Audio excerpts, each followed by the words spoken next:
Now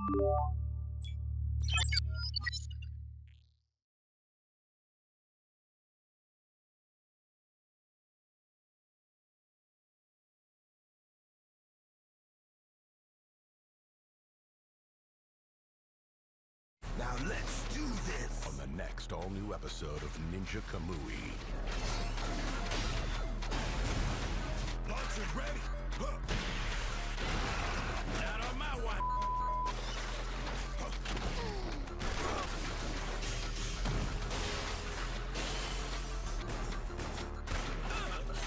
Mike, talk to me! Ninja Kamui. Next Saturday night at midnight on Toonami. Next day on Max. On the next all-new episode of Zom 100. Beer! Any and every kind of beer! I was singing a super weird song just now. So embarrassing. If I play it cool, I can salvage this. I was actually planning on loafing around today drinking beer, but then I ran out, so here I am. Zom 100. Bucket List of the Dead. Next Saturday at 12:30. Only Toonami on Adult Swim.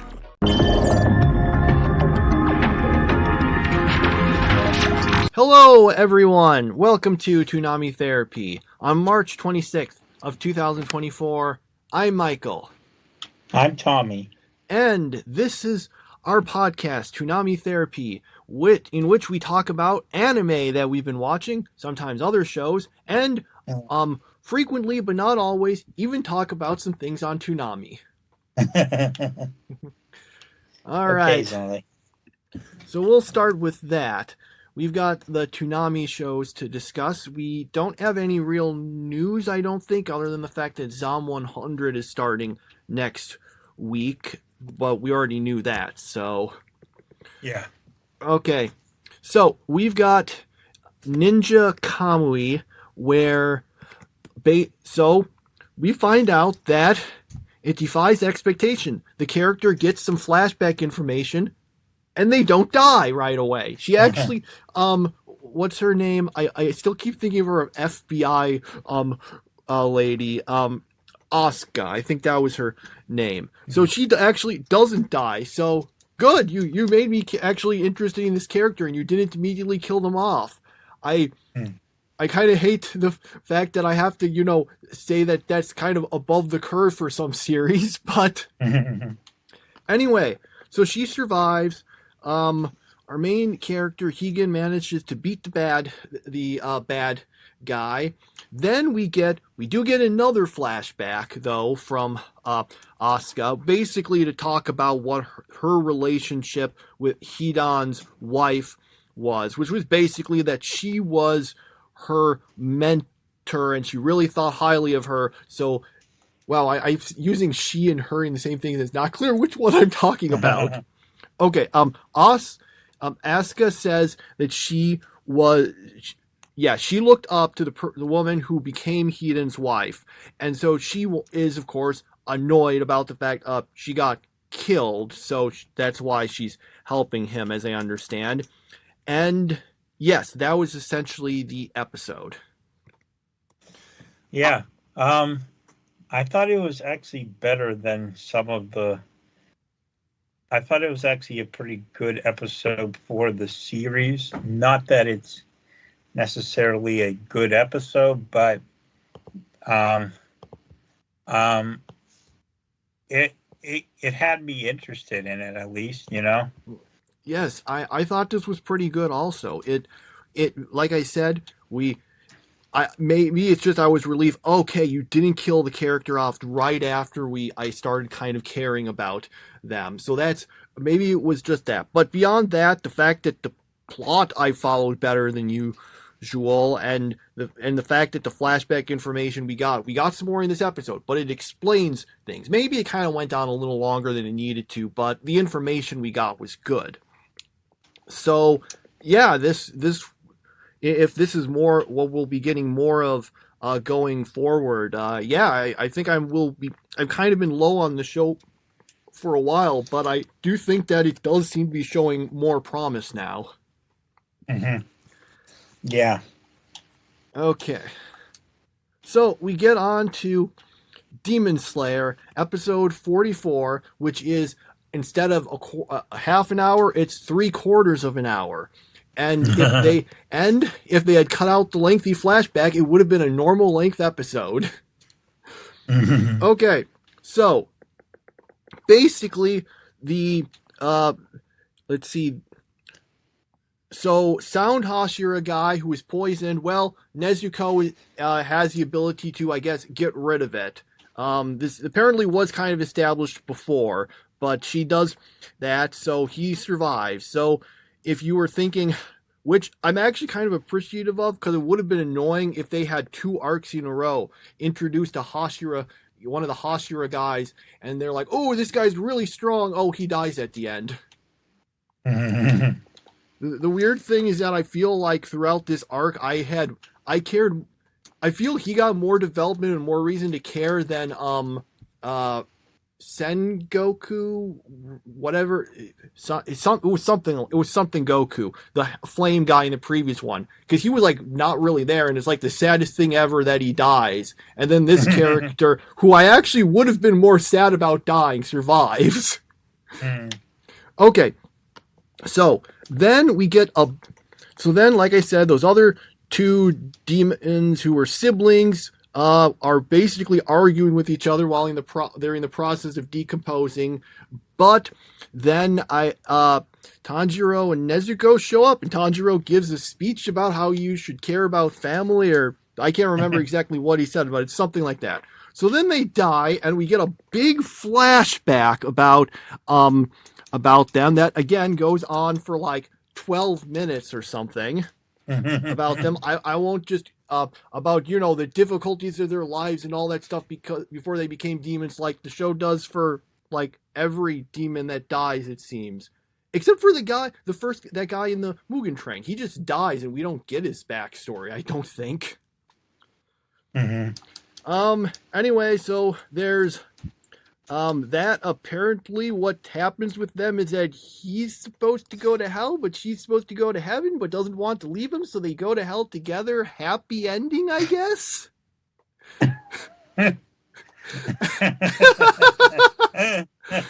Anyway, that's the end of that. The arc's over, and everyone's healed, so basically they managed to kill off one of the Espada, and no one important actually died this time, or none of the good guys died this time. So, the end.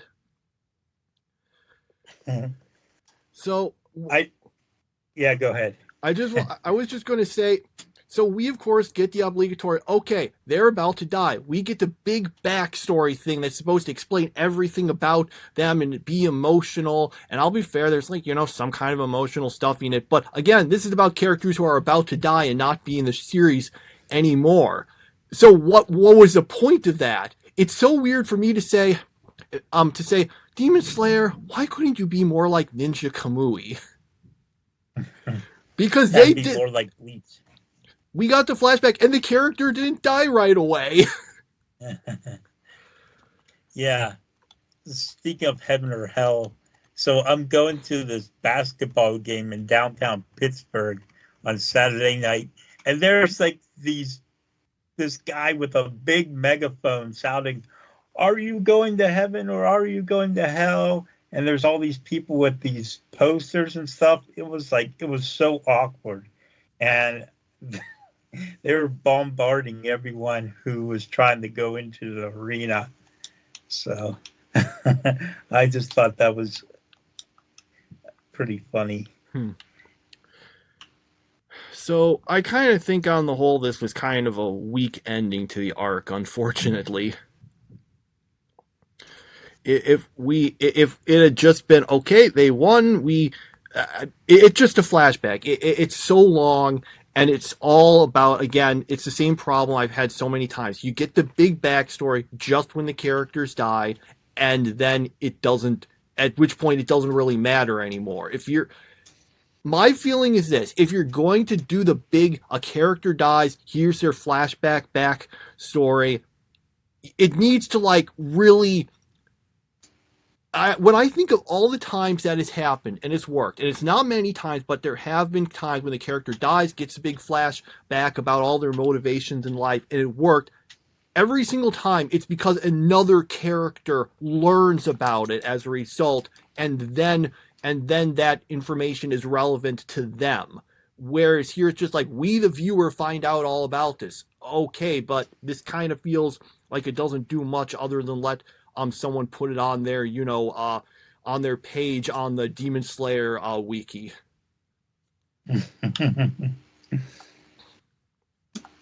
Ammunition for the Demon Slayer wiki, I guess.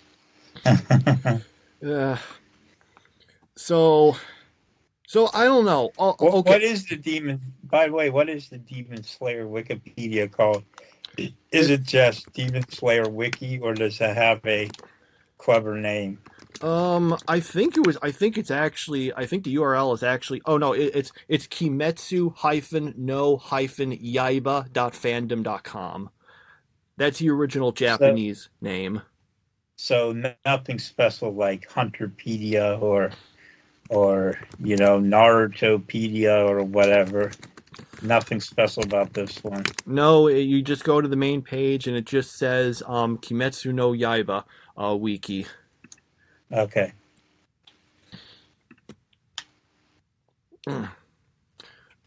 So kind of a weak conclusion to the arc, I thought, but on the whole, I do think this arc was pretty decent, and definitely I liked it more than the Mugen Train arc. It felt like there was more things accomplished, more focus on the characters, and we didn't spend as much. And for as much as I complained about this being this big flashback for them and such, I'm pretty sure there was still less flashbacks in this arc than there was on the train. Mm-hmm.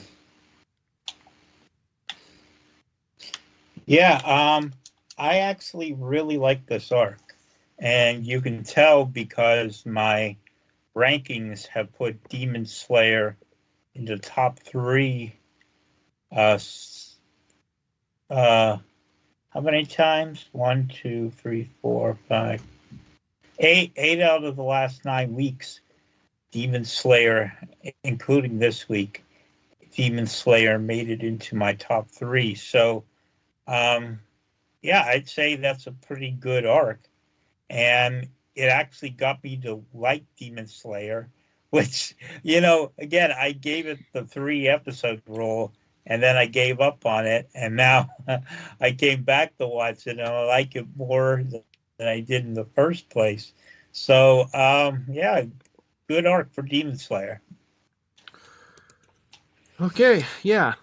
I do think it was a good arc, even if I did kind of complain some about how I didn't like this final episode. Maybe it's just because I am just so tired of all of the I died, here's my tragic backstory things.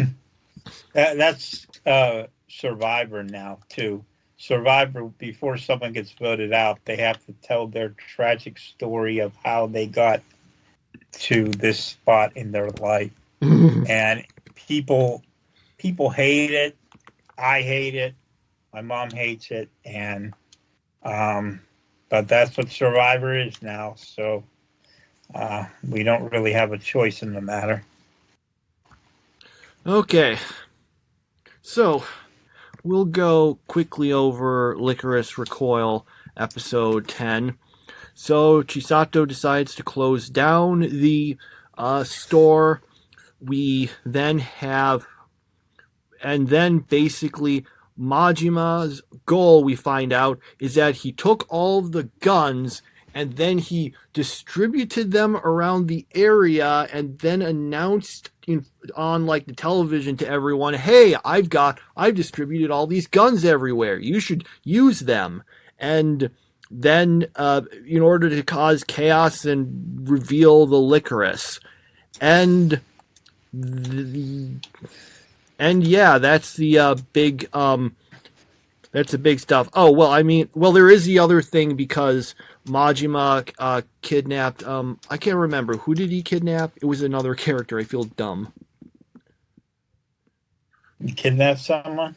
I thought he took someone hostage, and Chisato was going to have to go try to rescue them instead of handling the big problem that he's caused. That's why she was defying orders from the headquarters. I just can't.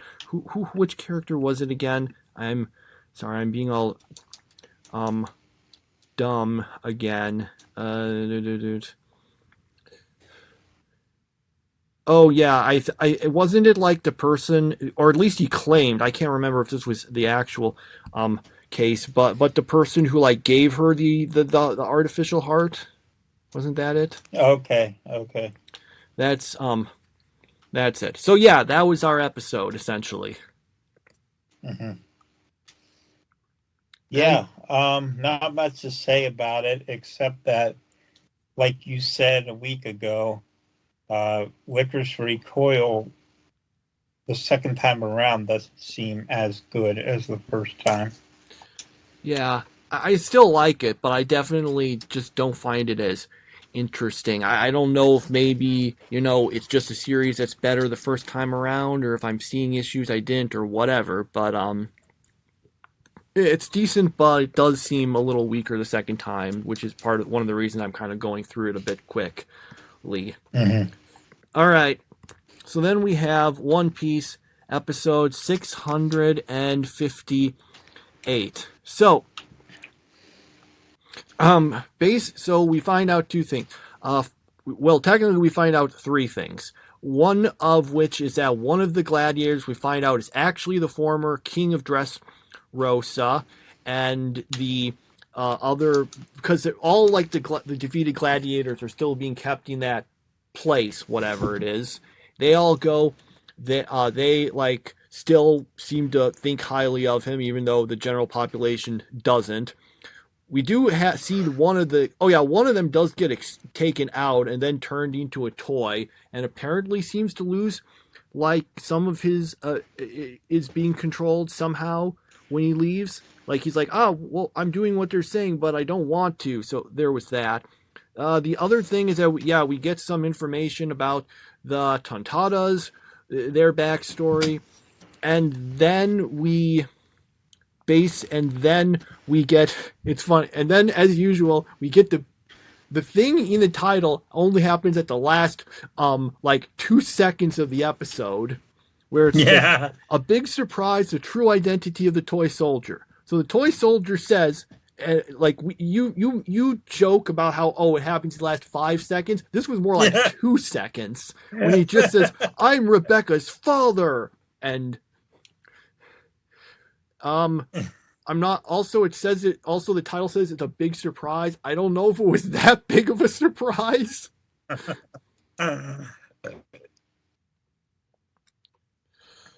Yeah. I said it was going to happen in the last 5 seconds, and then I backed off it because I'm like, wait a minute, maybe it is happening sooner. And then, sure enough, I start to fall asleep, and then you're like, wow, he just did it in the last 2 seconds. I'm like, oh man, I was right about it the whole time, and yeah, and it was very surprising that it was a complete shock that he was her father. I could not believe that. I was just blown away by that surprise. So,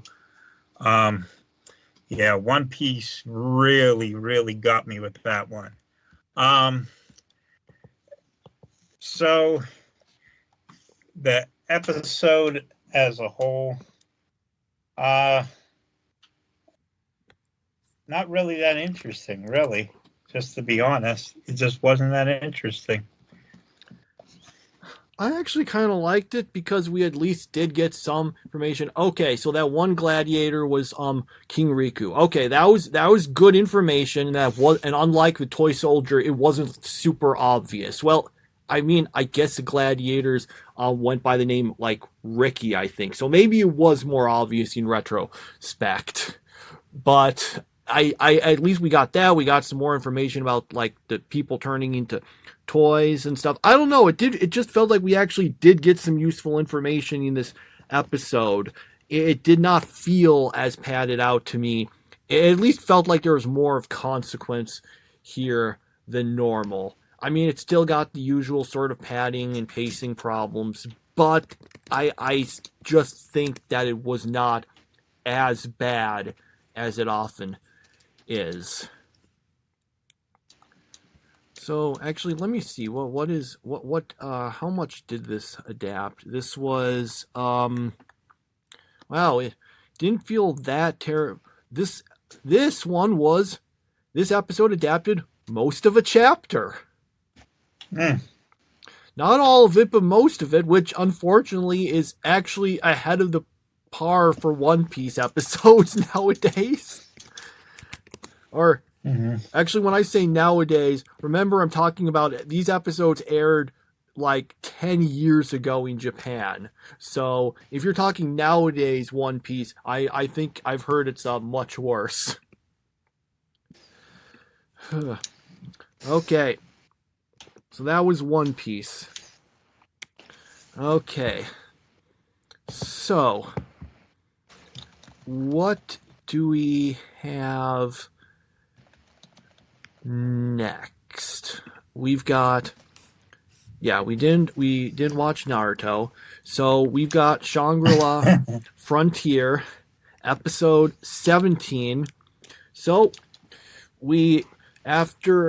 it turns out that there's another stage Weathermon they have to go through. So they start it out. So they're still fighting him, have to go through a bunch of things, stat boosts and such. There's actually a kind of funny bit where Katsu's given these things, what was it called, like the cursed or the evil peas, or it was evil something, but then only after taking it discovers, oh no, they actually drop your level every 30 seconds as a side effect. That was kind of funny, but then they are fighting him. Rockero, apparently the necklace he got from Emil does something to Weathermon, which makes him stop attacking for a bit, and he says some things. Anyway, they basically, although then they keep fighting and he's still really strong. So, yeah, this was another episode where, there was, when I was young, when I was in, like 5th grade, I can't remember the specifics, but I know, you were supposed to like read a book and you were supposed to make some notes on it or something. And for what I remember when I read the Lord of the Rings, and for one of the parts where I read it, and my only note I remember I wrote down was just, this chapter had lots of fighting. And that's what I put down for it. I might be misremembering it slightly, but I know that I just used that phrase, lots of fighting, for some chapter at some point. And that was kind of this episode, but I still thought it was good. Well, you did a lot more research on your books than I did, because what I did was, for my outside reading, I never read anything. And I would just go through the tests and totally guess, multiple choice through the test. And they gave you what they would do is they'd add 100 to your score and then divide by 2. So the worst you could get is a 50. So usually I get a 60 or 70 out of it. And then I just make that up by doing all my homework. So by doing all my homework, it made up for the failed test. But that way I didn't have to read any books. So yeah, I made it through high school without reading any outside reading books, which I don't suggest that to anyone to do that, but it worked for me. I remember, in terms of terrible answers I gave, also when I was young, there was I can't remember exactly what it was about, but there was this quiz test, and I had no idea about any of this stuff in it. It was something about science, and one of them was a question of I can't remember exactly what it was, but I think it was something like what happens if you heat sugar or something. And I, having no idea, but wanting to put something down, wrote in, it tastes yummier, with a question mark. Like, I don't know why I put the question mark, but Did it get Mark right? I can't remember. I mean, I cannot remember anything about that. I'm sure I got it wrong. But I do remember actually putting that as my answer for that. This was at least when I was kind of younger. If this was in high school, that would be embarrassing. Actually, it's already kind of embarrassing, but I was younger, so Oh, yeah. no, that's not embarrassing.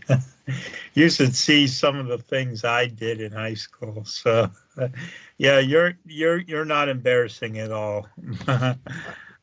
I should have done the thing in Calvin and Hobbes where Calvin asks Hobbes, "What's a pronoun?" Hobbes says, "A noun that lost its amateur status."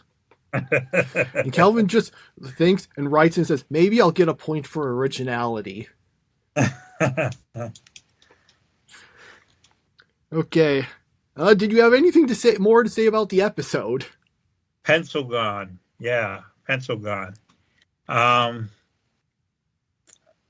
I don't know. I like pencil gone. Mm-hmm.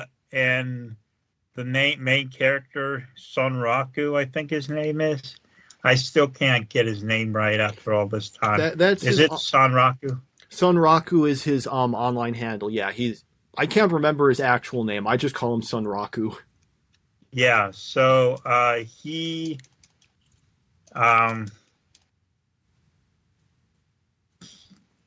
his strategy, I'm not sure is the best strategy to use, but I'm sure it'll work out anyway. And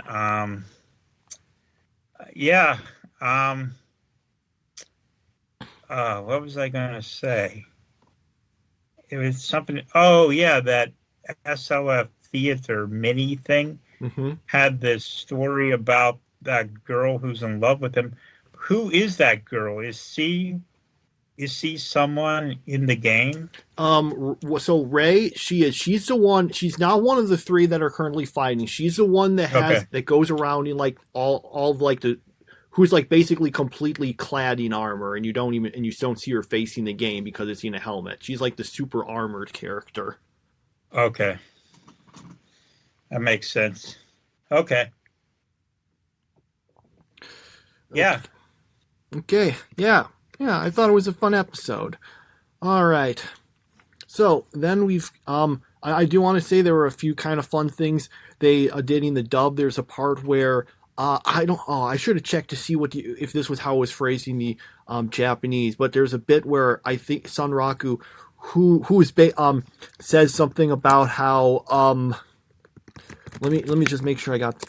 Yeah, Sonraku says something about how like wounds in the back are a swordsman's shame. I saw some people commenting, that they think that's a joke, kind of a joke, because that's a line from it. Maybe this is looking too much into it, but that was a line that Zoro gave in One Piece, and and Sonraku is voiced by Eric Vale, who voices Sanji, who's kind of Zoro's rival. So maybe there's a reference there, or maybe I and they are just looking too into it. But there were some kind of funny. There's a bit where he like refers to this was a good line for the dub where he refers to Weathermon as samurai jackass. Yeah, I remember that one. That was pretty good. Mm-hmm. So yeah, that was the comment I wanted to make. Yeah, I haven't commented too much, but I think this series does have a pretty good dub. The voicing is good. The translation is good. Pretty good. A job on that, I want to say. So then we got my teen romantic comedy SNAFU episode 26, which is the end of the season. So do you want to explain this one? I'm always really bad at explaining what happens in these episodes. Oh man, you have to give me the hard ones, don't you? Let's see. So basically I mean, do you want me to try then? They go on a date together, I guess, at an aquarium, and they spend time with each other, and then for some reason, Hachiman doesn't want Yukinon to say a certain thing to Yui, and honestly, their dialogue did not make any sense to me. So my head was kind of spinning because I was like, this doesn't make sense. There's something missing. Oh, and I couldn't understand what was going on there. I'm glad that wasn't just me. So you felt the same way? Yes, I was trying to figure out the way they were talking, like where they're saying things like, something has to be resolved or they can't do things. Right. I was like, I was looking at that, I was thinking, is this supposed to be saying, like, the best, what I was trying to think was, is this all saying that they're both, is this saying that they're both have like a crush on Hachiman and they need to get it resolved? Was that what they were talking about? Because if that was the case, that seemed kind of sudden or something. But that was like what it at least seemed like they were talking about. I could not understand it. I'm serious. I was just sitting there like, okay, what does that mean? And yeah, I don't know. Is there any romance going on? It didn't seem like there was any romance going on, so I couldn't understand what was going on. So I was like, I liked the episode. I thought it had some good moments to it, but I was left very confused, and maybe it's intentionally confusing. So you go into the next season not knowing what to expect. I'm guessing that's the reason for it, that they want the next season to be like a big surprise. So maybe it'll redeem itself next. I liked the episode, to be honest, but just very confused. Well, I just think it was kind of an annoying ending because it ends kind of abruptly on sort of a cliffhanger of, I'm going to make a request. What's the request? I don't know. Tune in next season. And it's not an issue for us because we'll just go on to the next season. But do you know how long the gap was between this episode and the next season starting? No. 5 years.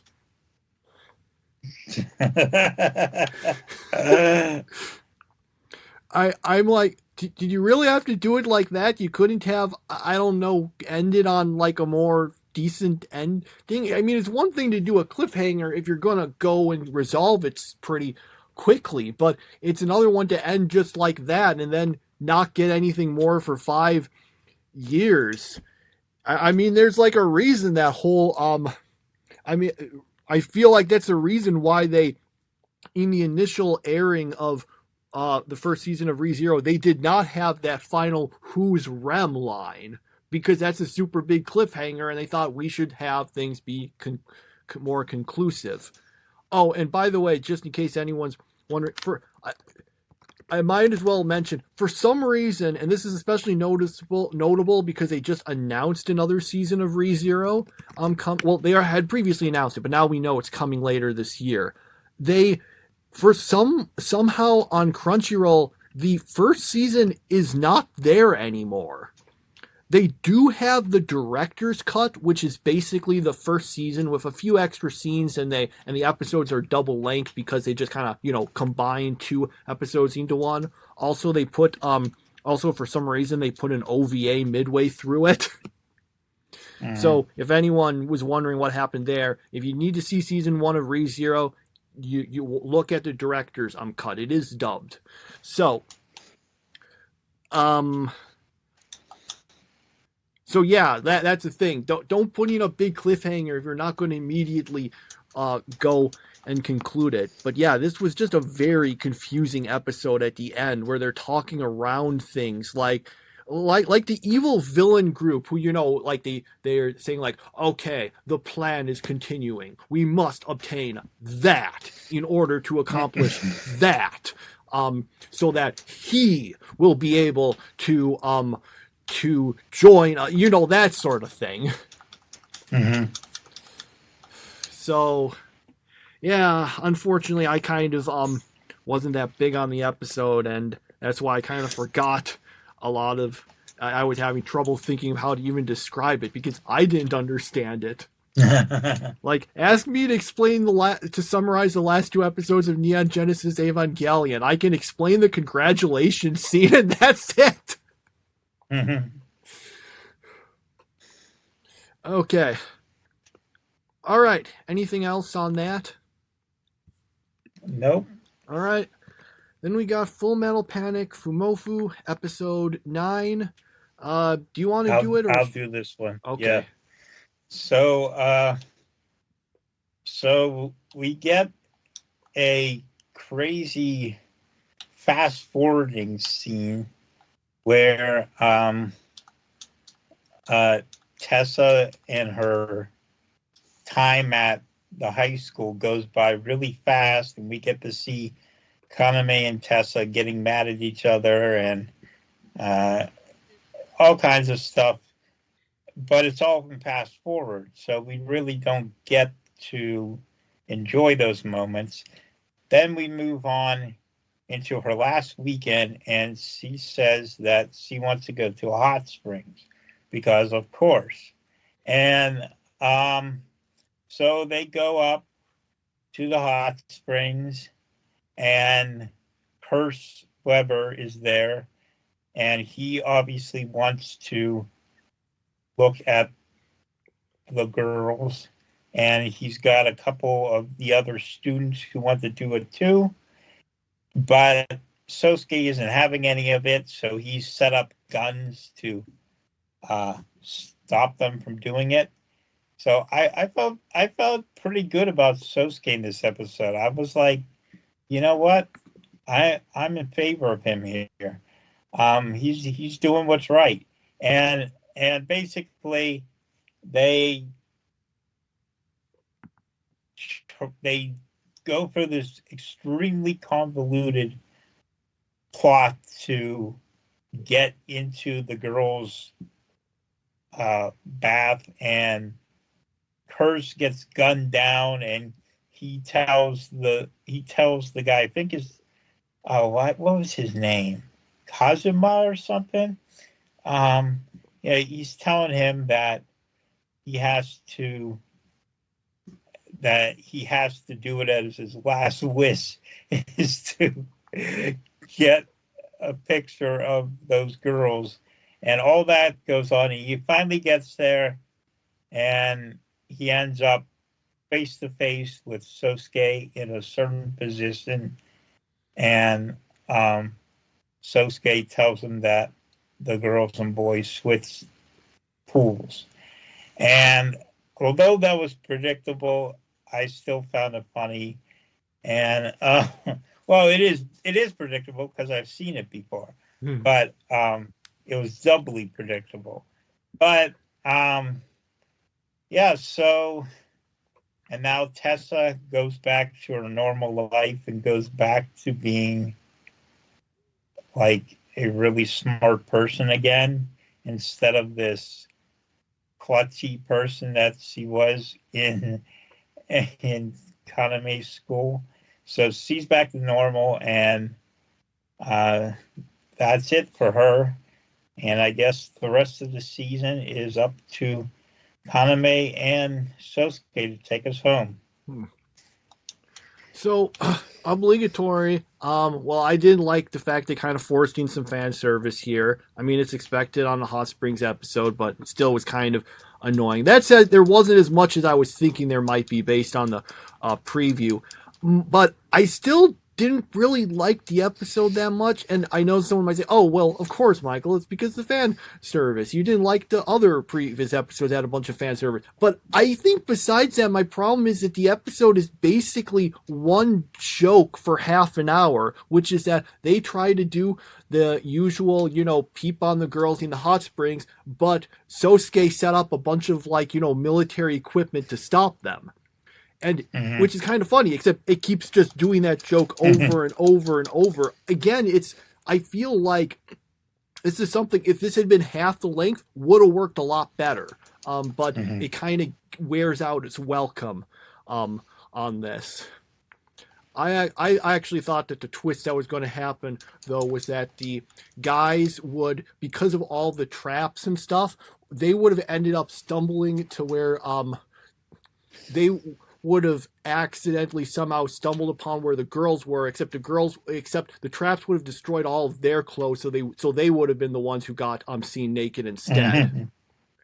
So, but yeah, the fact it didn't work was kind of predictable. That's just the issue. It's kind of the same joke over and over. Although, like I will say, yeah, I do like that Sosuke did the right thing here.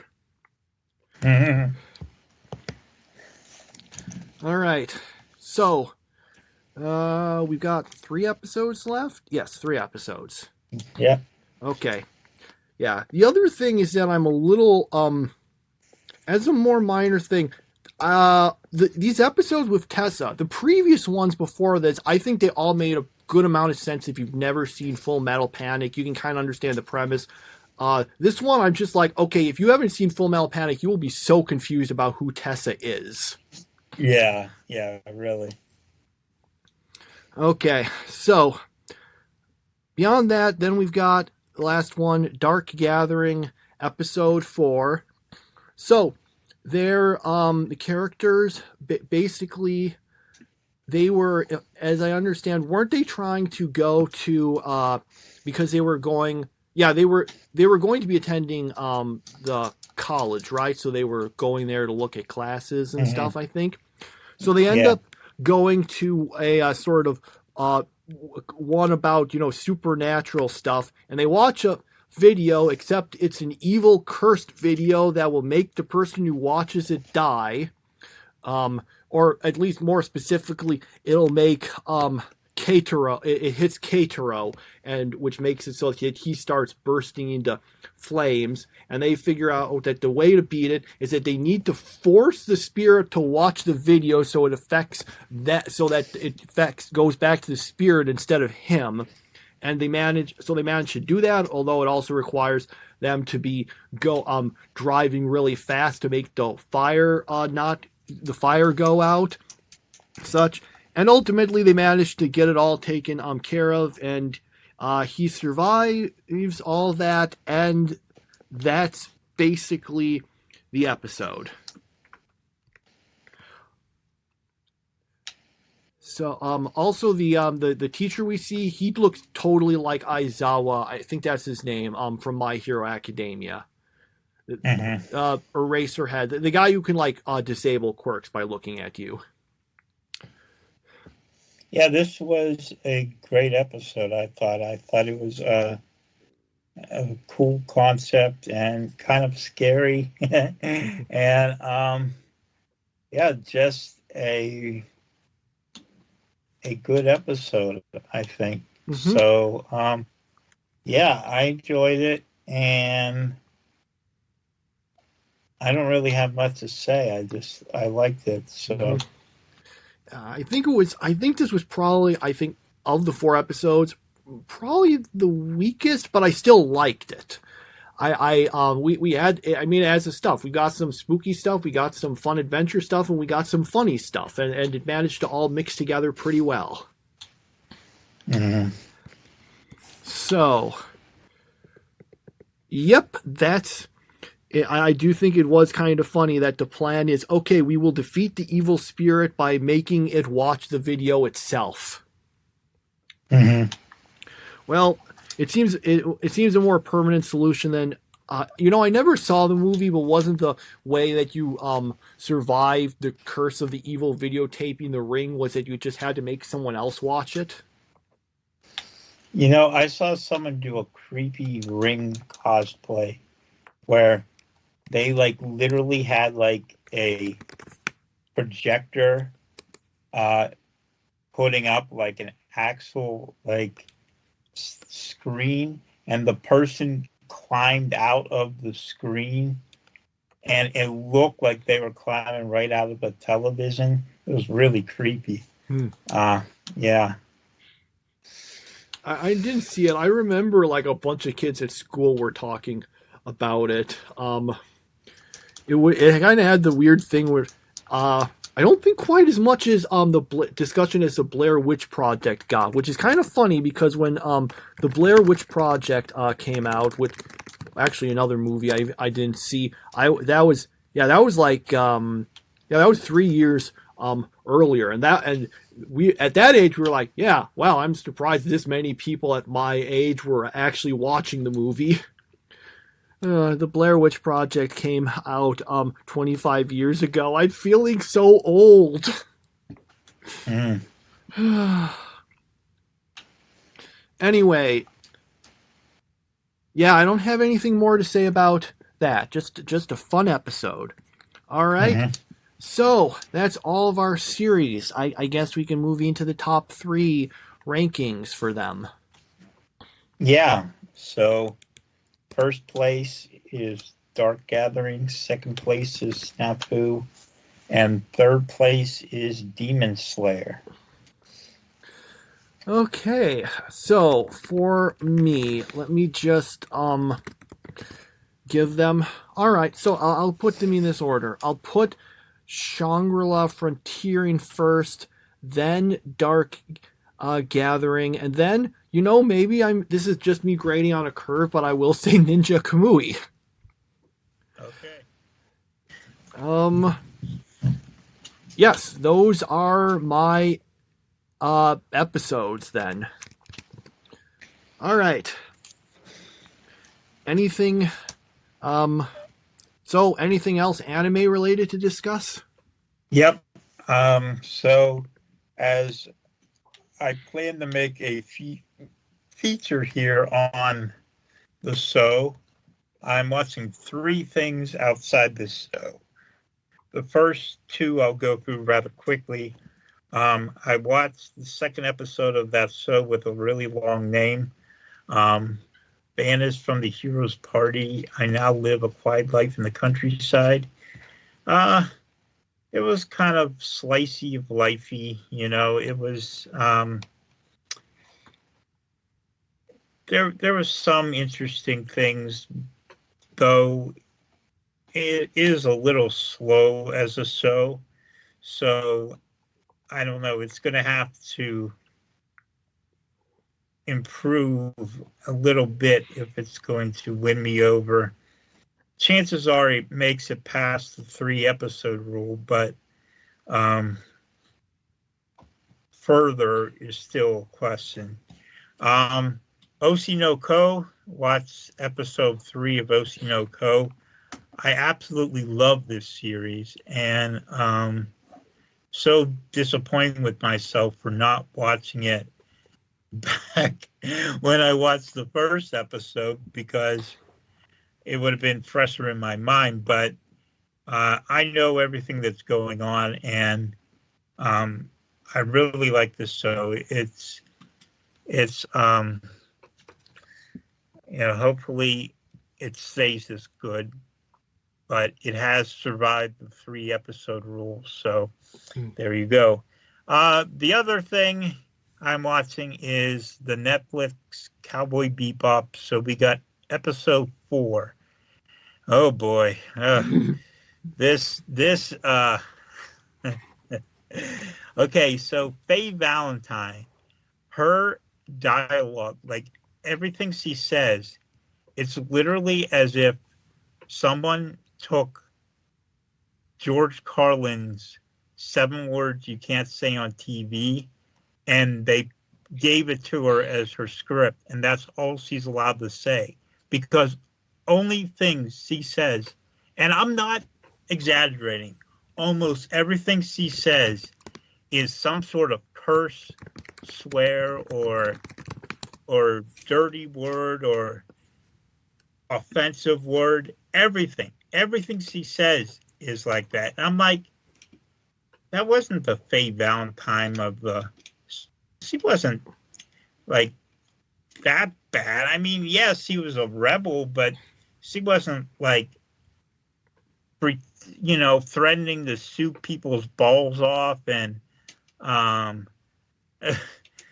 mean, they really damaged her character, and they added things that weren't part of the original character.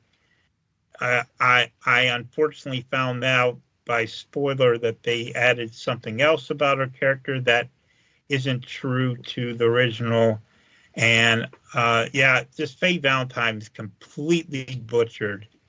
And it's not the actress's fault. She's just playing the role of what they gave to her. But what they gave to her is not Faye Valentine. It's just a foul-mouthed, angry human being. And Spike was a little better in this one. Jet is the only guy. Now, Jet, I have had some problems with Jet being like swearing a lot, but he doesn't curse nearly as much as Faye Valentine does in this thing. And it's not that I'm offended by swear words. That's not what I mean. What I mean is that her entire dialogue, that's all she says. That's all she says. And it makes her out to be a caricature of a character instead of an actual character. So, yeah, they really messed her up. The plot was something that never happened, remotely happened in Cowboy Bebop, unless I totally forgot an episode where they had people turning into trees. I don't remember that ever happening in the original. So there was an episode that had people turning into monkeys. Yeah, this one had people turning into trees. So, yeah, just a lousy episode. The show's gone downhill really quick. Like, the first episode was good, and then from the second episode on, it's been bad. But I can't look away, and that's the problem, because I kind of want to see this train wreck of how it goes down, because this train wreck might actually be pretty entertaining to watch.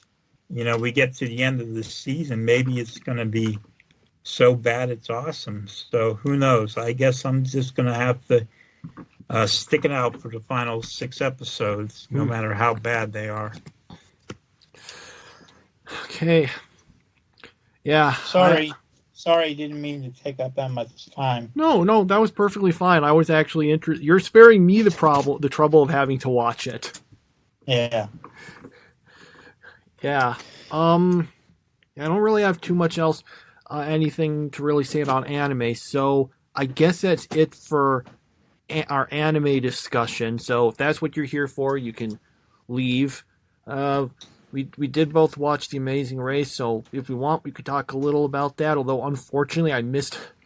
There's some local thing that preempted about half of it, so I only saw the second half of the episode. Yeah. So basically, a couple people accidentally skipped the roadblock and went on to, or I forget what it's called, whether they went to the detour first or the roadblock first, but they skipped one of them and went to the second one first, and ended up costing them a ton of time. But neither of them got eliminated. The team that got eliminated was the father-daughter combo, which I didn't understand. I didn't understand why they were wearing their masks whenever they were like way out by themselves. I'm like, okay, you're being a little too cautious there. But I kind of liked them. I felt like they could have been a fun team to have watched. There's not that many teams I find very interesting, so this might be a long season for me.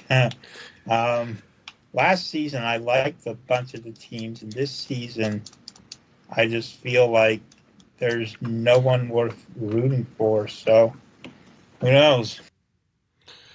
Yeah, funny thing is that the team that was eliminated, they were one of the ones, not necessarily that I liked, but at least that I noticed more. But that was only because I noticed how much focus they were giving to. Oh wow, he's old, so he's not able to run that fast. I guess that means they'll be eliminated at some point. I just didn't think it would be this fast. So, yeah, I don't really have anything to add because unfortunately, like I said, I missed half of the episode. Yeah. Hopefully that won't happen this week. So, yeah, I don't really have too much to add to that, unfortunately. Sorry. No, that's okay. Okay. In that case, then, I think we're done with this episode. We'll see you next week.